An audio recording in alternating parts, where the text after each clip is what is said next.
میں آتا ہے ابھی، تو وہ اس لیے میں دے رہا ہوں کہ میرا الیکشن میرے سے حکومت چوری کر لے، کہ میرے گھر کی مجھے سیکیورٹی رکھنی پڑے، تاکہ جو ہے جو وردی والے اور بغیر وردی والے لوگ ہیں وہ میرے گھر میں اندر ایسے ہی نہ گھسے، کہ ہیلتھ کا خرچہ خود کرنا ہو، کہ ایجوکیشن کا خرچہ خود کرنا ہو، اور جب مرضی حکومت نے ای سی ایل پہ ڈال دینا ہے۔ اس سب کے لیے ہم جو ہے وہ ٹیکس دے رہے ہیں۔ کہتے ہیں کہ بڑے ٹیکس ریٹرن بڑے ہیں، کہ تقریباً 5.9 ملین ٹیکس ریٹرن لوگوں نے فائل کیے، اس میں آپ دیکھ لیں تقریباً 40% لوگوں نے ٹیکس دیا ہی نہیں ہے، صرف کاغذ بھرا ہے۔ اور سب سے مزیدار بات، ان کے ایک اسپوکسمین ہیں، انہوں نے بات کی کہ دیکھیں یہ تنخواہ دار طبقہ جو ہے، آپ کی ہماری بات کرتے ہیں کہ جو تنخواہ دار طبقہ ہے یہ ویسے روتے ہیں، ان کے ٹیکس کا تو کوئی خاص مطلب ہی نہیں ہے، کہ ان کا سارا ٹیکس صرف 500 ارب بنتا ہے، جبکہ ہماری ٹوٹل ریونیو کریکشن تو جو ہے وہ کوئی 13,000-14,000 ارب ہے، تو 5% بھی نہیں بنتا۔ تو اورنگزیب صاحب اگر 5% بھی نہیں بنتا، صرف 500 ارب ہے اور یہ بے معنی ہے، تو مہربانی کر دیں آدھا کر دیں نا، تاکہ آپ کے لیے تو مقصد نہیں ہے، ہمارے لیے تو 50% ٹیکس دے کے بس ہو گئی ہے۔ پھر اسی لیے تو جو ہے وہ یہ لوگ جاتے ہیں۔ یہ ایک کنفیوزڈ حکومت ہے، یہ ایک نااہل حکومت ہے، یہ ایک انلیجٹمیٹ حکومت ہے۔ یہ جو کل کی پریس کانفرنس تھی اور یہ جو 27ویں آئینی ترمیم ہے، یہ ان کی ہار ماننے کی ایڈمیشن ہے۔ اس سے بہتر ہے یہ ریزائن کر کے یہ ملک چھوڑ دیں۔ جو ان کے ہائیبرڈ ماسٹرز ہیں وہ ان سے ریزائن کرا دیں، ان کا نام بھی جو ہے وہ یہ خراب کر رہے ہیں۔ یہ ملک ان سے ٹھیک نہیں ہونا، اور نہ یہ ترامیم پہ ترامیم کر کے آئین کا بیڑا غرق کر کے جو ہے وہ یہ لوگوں کی تنقید ختم ہونی ہے۔ یہ جو میں کنفیوز ہونے کی بات کر رہا ہوں، اتنا انہوں نے ریفارم کر لیا کہ 4 سال بعد انہوں نے 8 کمیٹیاں اور بنا دی، اور جو کمیٹی ٹیکس کو دیکھ رہی ہے وہ کہہ رہی ہے کہ ٹیکس کم کرو، کہ انکم ٹیکس زیادہ ہے، کمپنیوں پہ سپر ٹیکس زیادہ ہے، جی ایس ٹی زیادہ ہے، ڈیویڈنڈ پہ جو ہے وہ ٹیکس زیادہ ہے، یہ سارا کم کرو ورنہ انویسٹمنٹ ساری جا رہی ہے۔ یہ اخباروں میں آیا تھا، آپ سب نے رپورٹ کیا تھا۔ تو اگر یہ اصلیت ہے تو آپ ہم سے کیوں 50% ٹیکس دے رہے ہیں؟ کنفیوژن کی انتہا ہوتی ہے۔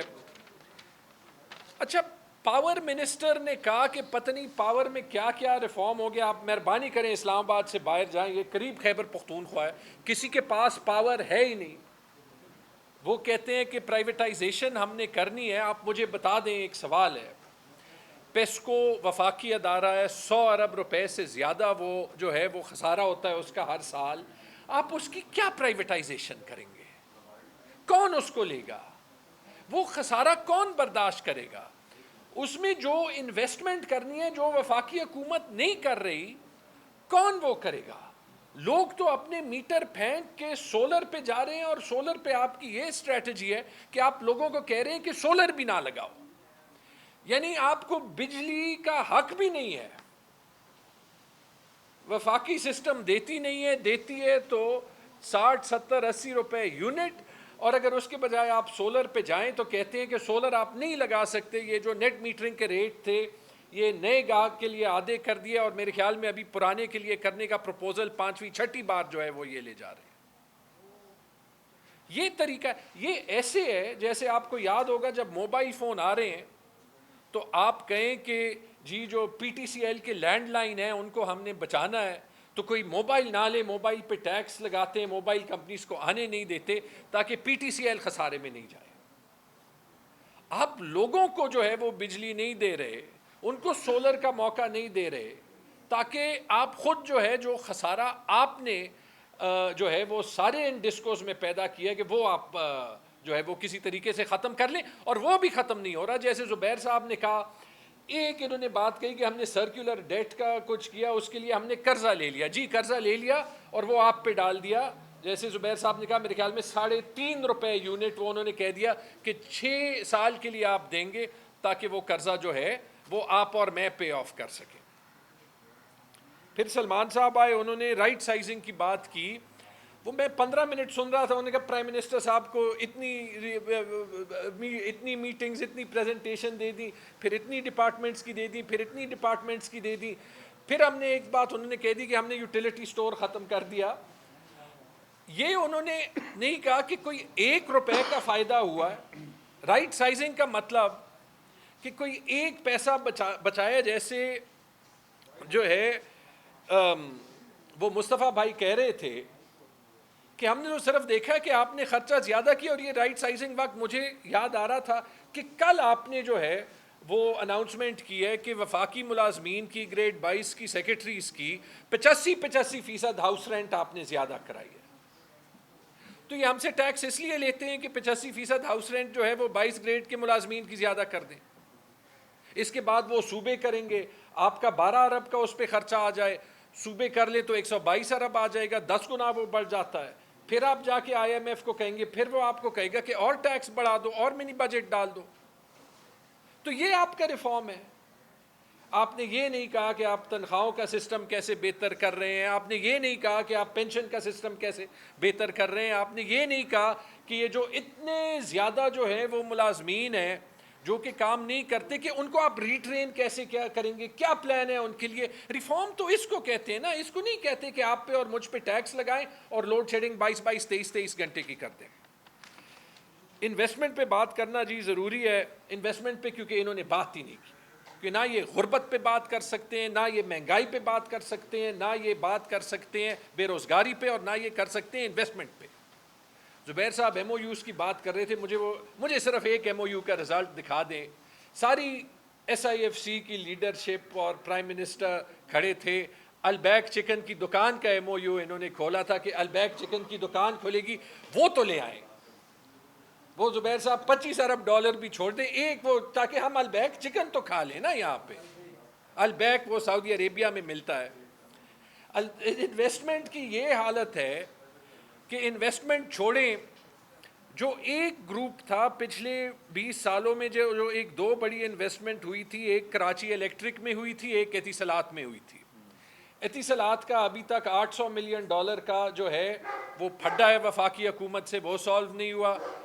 اور آج سے کچھ دن پہلے جو 2 انویسٹر جنہوں نے کراچی الیکٹرک میں انویسٹمنٹ کی تھی، انہوں نے نوٹس بھیجا ہے وفاقی حکومت کو کہ ہمارا آپ پہ $2 ارب کا دعویٰ ہے. سعودی اور کویتی جو انویسٹر ہیں، الجمع گروپ میرے خیال میں نام ہے. 2 ارب روپے کا کیوں دعویٰ ہے؟ کیونکہ آپ نے کراچی الیکٹرک کی سیل ہونے ہی نہیں دی. آپ اس میں بار بار مداخلت کرتے ہیں، آپ کسی کو منافع بنانے نہیں دیتے. تو یہ ہے انویسٹمنٹ کا حال. کہاں ہے SIFC اور کیا انہوں نے کیا ہے اس کے لیے؟ فورن انویسٹمنٹ چھوڑیں. گل احمد نے اپنی اپیرل بزنس کو جو ہے وہ بند کر دیا. مینوفیکچرنگ کا یہ حال ہے کہ امریلی سٹیلز نے جو ہے، اور اس ٹائپ کی کتنی کمپنیز نے اپنے 6 مہینوں کے لیے اور ڈکلیئر کر دیا ہے کہ ہم کوئی آپریشنز نہیں چلا رہے. خیبر پختونخوا کی بات کر لیں تو آپ کی ان پالیسیز کی وجہ سے ہر کوئی اپنی انڈسٹریز وہاں پہ جو ہے وہ چھوڑ رہا ہے. میں آگے آتا ہوں جی. ہر چیز کے اثرات جو ہے وہ پڑتے ہیں. اور حالت یہ ہے کہ آپ بجلی کو ٹھیک کر رہے ہیں، آپ کی ایکچولی بجلی کی پیداوار، اس کی کنزمپشن کم ہوئی ہے اور انڈسٹری میں کم ہوئی ہے، اور ایگریکلچر تو آپ نے اتنا تباہ کر دیا ہے کہ 34% بجلی کی یوٹیلائزیشن کم ہوئی ہے. یعنی 3 میں صرف 2 یونٹس ابھی استعمال ہوتے ہیں. تو آپ مجھے بتا دیں کہ یہ کون سا ریفارم آپ نے اس اکانومی میں کیا ہے؟ اور اگر یہ آپ کا سکور کارڈ ہے تو آپ کو کیا حق پڑتا ہے کہ کسی اور کے مینڈیٹ پہ آپ اس حکومت میں بھی رہیں اور آپ ملک کا آئینی ڈھانچہ بھی جو ہے وہ تبدیل کر دیں؟ آخری بات NFC پہ آتے ہوئے، کیونکہ یہ شاید سب سے ضروری بات ہے، کیونکہ یہ 18ویں ترمیم کو واپس کرنے کی بات ہوئی، 27ویں ترمیم کی بات ہوئی. میں نے برما اور نارتھ کوریا اور ایسے ہی کچھ ممالک ہوں گے جس میں اس قسم کی آئینی ترامیم ہوتی ہیں. اتنی بڑی آئینی ترامیم بلاول بھٹو کے ایک ٹویٹ کے ذریعے قوم کو پتہ چلے کہ 2 دن میں وہ 3 دن میں پیش ہو رہی ہے. یہ مجھے بتا دیں کہ یہ کون سے ہائیبرڈ نظام میں بھی ہوتا ہے. NFC میں صوبوں کا شیئر ایسے واپس لینا یہ زیادتی بھی ہے، یہ ممکن بھی نہیں ہے، یہ پاکستان کے لیے خطرناک ہے۔ اس ملک میں، اور میں ابھی پی ٹی آئی اور ٹی ٹی اے پی کے رہنما کے طور پہ نہیں بول رہا، اس ملک کو اگر آپ نے ایک فیڈریشن سمجھنا ہے، آپ نے یہ سمجھنا ہے کہ چھوٹے صوبوں میں کیا احساسات ہوتے ہیں، کیا سینسٹیوٹیز ہوتی ہیں، اور آپ حقیقت بھی سن لیں۔ آپ کہتے ہیں کہ وفاق کو جو ہے وہ بڑے کم پیسے ملتے ہیں، یہ آپ دیکھ لیں، یہ میں نہیں کہہ رہا، یہ بزنس ریکارڈر میں آج سے صرف چند دن پہلے حفیظ پاشا صاحب کا آرٹیکل آیا تھا۔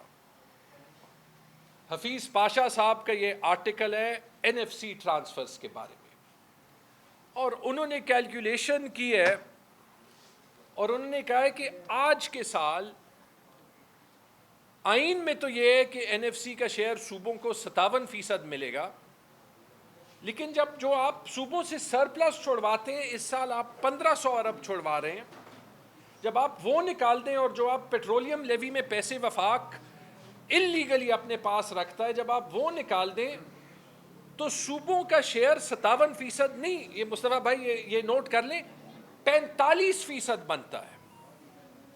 اور پچھلی NFC میں، 7ویں NFC سے پہلے جو فی الحال NFC چل رہی ہے، جو 5ویں NFC اس سے پہلے جو 1997 میں اپروو ہوئی تھی، اس میں صوبوں کا شیئر 49% تھا۔ آج صوبوں کا شیئر 49% نہیں ہے، 45% ہے۔ یہ حفیظ پاشا جو ملک کے سب سے بڑے اکانومسٹ ہیں، ان کی کیلکولیشن ہے۔ مقصد یہ ہوا کہ مقصد صوبوں کے شیئر کا نہیں ہے، مقصد ہے کہ آپ فلی فیل ہو چکے ہیں، اس ملک کا معاشی ماڈل فیل ہو چکا ہے، اس لیے غربت بڑھ رہی ہے، اس لیے عوام چیخ رہی ہے۔ آپ کے پاس پیسہ نہیں ہے، پیسہ لانے کا طریقہ یہ نہیں ہے کہ جن صوبوں کو مزید ٹیچرز چاہیے، مزید ڈاکٹرز چاہیے، جن کے لیے سڑکوں کی مرمت کے پیسے چاہیے، ریسکیو سروس میں انویسٹمنٹ چاہیے، پولیس میں انویسٹمنٹ چاہیے، ان ساری فیسلٹیز میں انویسٹمنٹ چاہیے، اکانومی میں انویسٹمنٹ چاہیے، کہ ان کے بجائے آپ تنخواہوں کے لیے مزید پیسے جو ہے وہ یہاں پہ لیں۔ انویسٹمنٹ آپ لا نہیں سکتے، غربت کو آپ کم نہیں کر سکتے، یہ پیسے آپ وہاں سے یہاں کر دیں گے، کیا فرق پڑے گا؟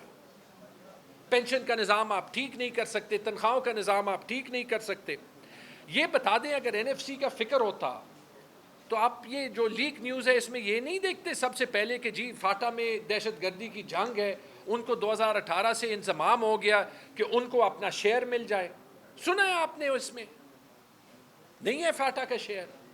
7 سال ہو گئے، آپ تو الٹا وفاق کی طرف پیسے لے رہے ہیں۔ آپ کو اس کے علاوہ یہ بھی پتا ہے کہ خیبر پختونخوا کی میں بات کرتا ہوں کہ وہ پاپولیشن کی شیئر ہی 1997 کے بعد نہیں پڑے، تو جب آپ صرف شیئر لگا لیں تو 100-200 ارب روپے تو ہر سال کے خیبر پختونخوا وفاق کو اس کے علاوہ دے رہا ہے، 100 ارب روپے فاٹا کے دے رہا ہے۔ مسئلہ یہ ہے کہ پیسے ہر جگہ کم ہے، معیشت ٹھیک کرنی ہے، معیشت ٹھیک کرنے کے لیے پولیٹیکل سٹیبلٹی چاہیے، ایک مستحکم نظام چاہیے۔ جس طریقے سے 26ویں آئینی ترمیم پاس ہوئی تھی، اگر آپ اسی طریقے سے ابھی 27ویں آئینی ترمیم پاس کرنے کی کوشش کریں گے، اگر آپ اس طریقے سے ملک کا آئینی نظام جو ہے اس کا بیڑا غرق کرنے کی کوشش کریں گے، آپ نے جو بچا کچا ہے باقی تو آپ نے کر لیا، تو پھر اس کے خوفناک نتائج ہو سکتے ہیں۔ میں انفیکٹ ان دی اینڈ یہی کہہ سکتا ہوں کہ جو پولیٹیکل پارٹیز ہیں جو اس کو کامیاب بنائیں گی یا نہیں بنائیں گی، ان دی اینڈ چیلنج ان کو ہی کرنا پڑے گا۔ DGISPR تو کہہ چکے ہیں کہ یہاں پہ ہائیبرڈ نظام بھی نہیں ہے، تو جب نہیں ہے، یہ PMLN اور پیپلز پارٹی پہ ابھی رسپانسبلٹی ہے کہ جو ووٹ کو عزت نواز شریف دینا چاہتے تھے، یا جو جمہوریت بہترین استحکام ہوتا تھا، کہ اب اس کے ڈیفینس میں بلاول ٹویٹ صرف نہ کریں کہ اس کے اگینسٹ سٹینڈ لیں، ہم بھی پھر اس کے ساتھ ہوں گے، اور اگر نہیں لیتے تو پھر اس ملک کی تباہی کا یہی ذمہ دار ہوں گے۔ بہت بہت شکریہ۔